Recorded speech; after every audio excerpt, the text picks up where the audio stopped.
higher elevations. That place that I just told you about, it's called the Magic Mountain Trail, just above Sylmar. If you're going to be heading out into the IE, the valley areas, you're going to see some of these wind gusts hit anywhere from 50 to 65 miles per hour. Once we hit that 60 mile per hour threshold, that's when we can bring down trees and power lines with those winds. So that's going to be a concern, especially not only for damage, but power outages as well. The mountains, we're seeing those 60 to 80 mile per hour wind gusts and now isolated 90 mile per hour wind gusts. So very strong winds. And then along the coast, we could get anywhere from 35 to 50. Now, there will be some places that don't see the wind at all. That is going to be in areas of downtown Los Angeles. So while the entire, looks like Southern California area will be dealing with winds, Los Angeles out to the South Bay, and that's downtown out to the South Bay, you're just not going to receive those winds, really. You're going to be in this wind-sheltered area, along with Temecula out to Hemet. You're not going to get those winds either.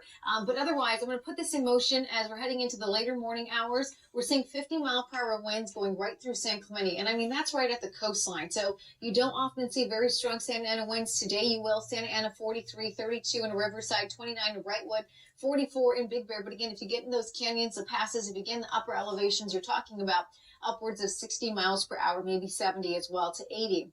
We continue with the winds all the way through tonight, and then tomorrow, and then finally tomorrow afternoon they begin to subside, and then they start to calm down. So this is going to be quite a long protracted event in terms of winds, which we don't often like to see. So wind advisory, red flag warning, high wind warning, we have a freeze warning, and we have a frost advisory. So just a lot going on. This isn't your typical Santa Ana event where we're going to see very hot temperatures. The reason why, it's just really cold out towards our deserts. We're talking about sub-freezing temperatures.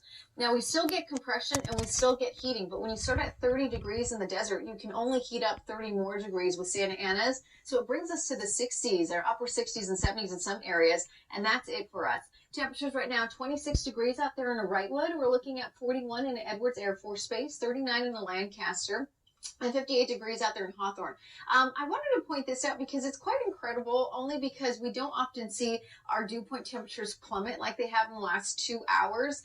We were at nice saturation. Now we're in negative territory. So for Burbank, Santa Clarita, also into areas of Big Bear, we're into the negatives. And it looks like that is going to be felt by you. I mean, your eyes, your nose, sinuses, all that will be affected. Not as strong as what we're experiencing at this point. All right, guys, I'll send it over to you. Okay.